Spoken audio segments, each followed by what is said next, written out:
Hey all, JTC here, and welcome back to another user-submitted gameplay review. Today's gameplay comes from Red Moon, and this is actually a different kind of gameplay review than I've reviewed so far. Normally, I review full gameplay reviews, which is where someone just records an entire game, sends it in, and I review the entire game, and I comment on anything that I can think of. This time, though, is actually a question-based review, which is where someone sends in a short clip, 5 to 8 minutes at most, and sends in some questions along with that clip for me to answer, and that's what we have today. I'll go ahead and play the entire clip for you guys, since it's not very long, it's only about 4 minutes, but if you don't want to watch the clip and you want to jump straight into the question part of the video, I will leave a link down in the description below for you to click.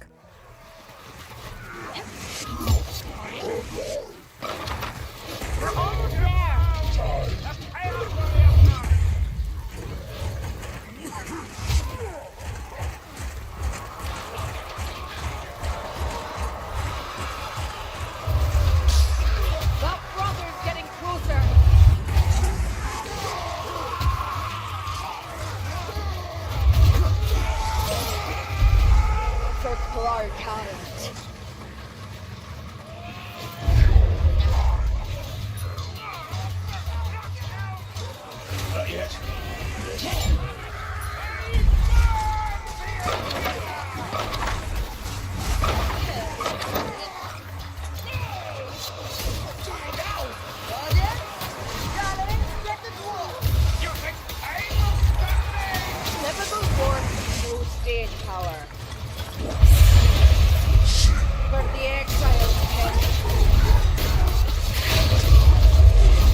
For an explosion. Maybe next time.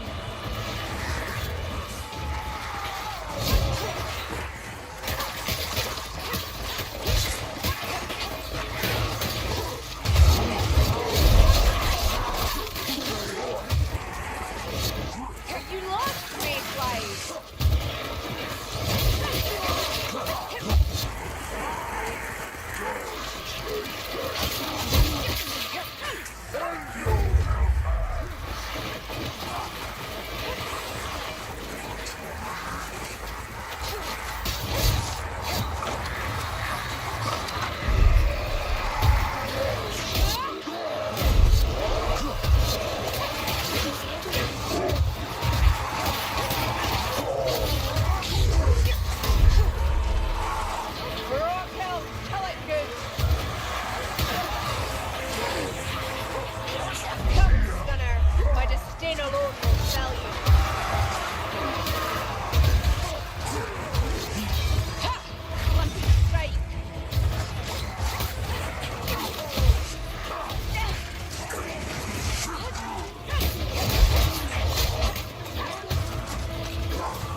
So the first question we have today is, what are you supposed to do in a situation like this? Now, in the situation that we just watched right now, I would say that you did a lot of things correct, but I would like to point out 3 main things that you could improve on for next time.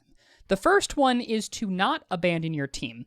When you and the Zealot both dropped down, the Zealot decided to hang back and start fighting through the horde that was spawning. You, on the other hand, popped these 2 guys free, opened up this area, and just bum rushed for the res. Now, To a quick play group, you're typing to the zealot when you said ladder, so my assumption is that you're in quick play with these people and you don't know them. To a quick play group, you totally looked like the elf who doesn't care about anyone except herself and just bum rushed forward. Now, that wouldn't necessarily be a problem if you were in comms with the zealot and you said, hey, zealot, I'm going to go get the res, stay alive, and he would have said, oh, okay. And then you would have been able to say, hey, the ladder's up, and he would have been able to say, oh, okay, I'll climb up the ladder. But instead, you just kind of silently rushed forward and abandoned him, and my assumption is that he didn't see that, which is why he lagged behind and ended up dying to the hook rat. So you should have stayed with him. You should have basically just stayed with him. Both of you should have pushed up together and covered each other, which would allow you to have both been able to get there and get the res, which might have prevented that clutch from happening in the first place that you had to pull off.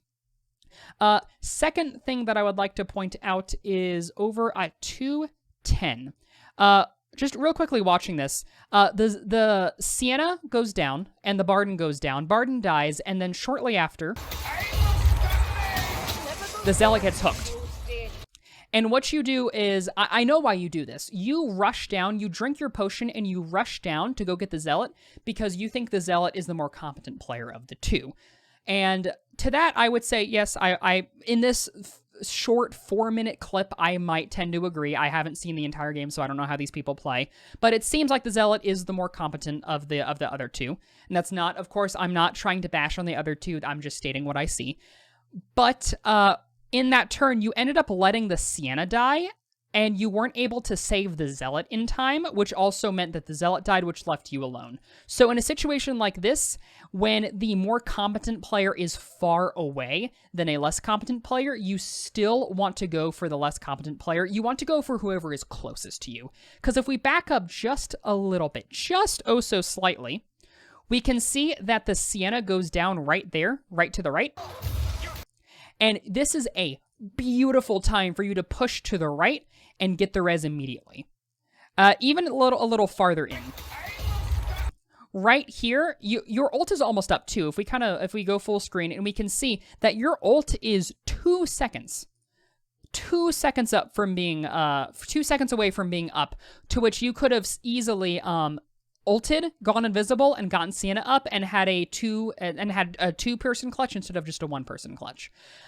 Sienna's also right here is full health, so you would not have had to worry about her absolutely dying because there's no elites. It's just normal horde. She would have survived no problem, even if she didn't have bar skin. But because you decided to try to go for the more competent player, the Zealot, you ended up risking it all, and you lost it. So yeah, my second point would be go for the person who was closest. In this situation, you would not have been able to get the Barden because the Barden A went down first, and B, you can see that his health is virtually at 0. But yeah, go for the closest player, the next closest player. Third, I would like to point out is towards I think it was over at 4:07. Yes, this entire thing. So you dance around this area until around right here, in which you drink the speed pot.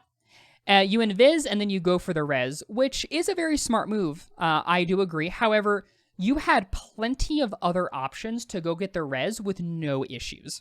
Over back here at 4:07, you could have dropped down right here.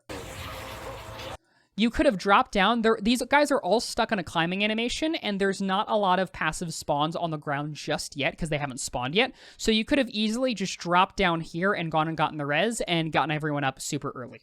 The next part you could have gotten them up was over at 4:16, a little bit later.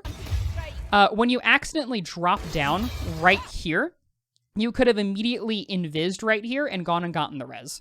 The Chaos Warrior is up top, so he wouldn't have caused a problem. And there's only trash mobs right here, so you could have gotten the Zealot up first, since he's the more competent player of the two. And he would have been able to hold off the horde and kite some away as you got the other reses up. And then the third option you had is right about here. It's a little hard to see, but over to the right of this barrel, or the right of this box, enemies are about to climb up here, but they have not climbed up yet. So you could have made your way over here, dropped down, and if they had started climbing up, you could have just invised. And since they're all in the climbing animation, they would have been stuck in the climbing animation and then just sat up here while you were rezzing them while invisible. And then once one of the people that you got up had gotten up, these guys would have to go back through a climbing down animation, which would have bought your team even more time. So you had, in total, 3 different opportunities to get your team up, which you took none of. And this is the third point that I wanted to make. Don't take too long to get people up. You definitely want to be safe in getting people up, and you took the ultimate uber safe route. But you also need to realize that the longer you take to get people up, the more time you give the enemies to do something that's going to catch you off guard. You give more time for enemies to spawn, more time for specials to spawn, and just generally more time for you to die. The second question that we have today is, to what degree am I responsible for my teammates' demise, and to what degree were they unresponsible? Now, just as a blanket statement, I want to say that you are always responsible for yourself in a game like Vermintide. You should always take care of yourself first before taking care of other people. Because if you can't take care of yourself, you obviously can't support the team just in very basic ways. So you are never, ever, ever going to be fully responsible for another person's death, in the same way that no one is ever going to be fully responsible for your own death unless they friendly fire you down.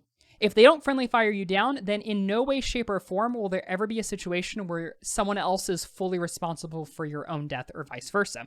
However, there are some cases that you can be partially responsible for someone else's death, and of course, vice versa.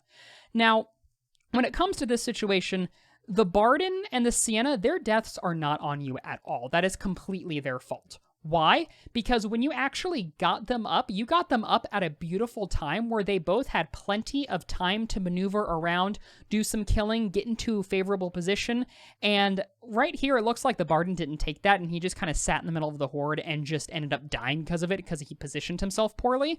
While the Sienna, it looks like she just ate an unfortunate hit from a Mauler, which was just a very simple mistake on her part, but it was still a mistake on her part nonetheless.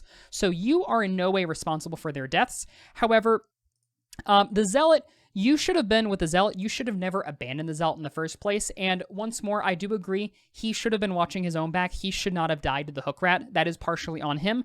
But I also do believe that his death is partially on you in this case, because you should not have just abandoned him and left him in the dust. Now, the third and final question that we have for today is, how did I do with the one-handed sword? Red Moon has never used the one-handed sword before, so he was just asking how he did with it, and I would say you actually did pretty damn well with this weapon. One-handed sword is a pretty simple weapon to use. It's not bad by any means, but it's pretty simple. It's just left-click versus hordes, and spam heavy attacks versus armored and single target damage, and you did that pretty well. You also worked in a good amount of pushes to stagger enemies to prevent yourself from eating some hits. So I think you did really, really well with this weapon, and for someone who's never used it before, I think you did very, very well.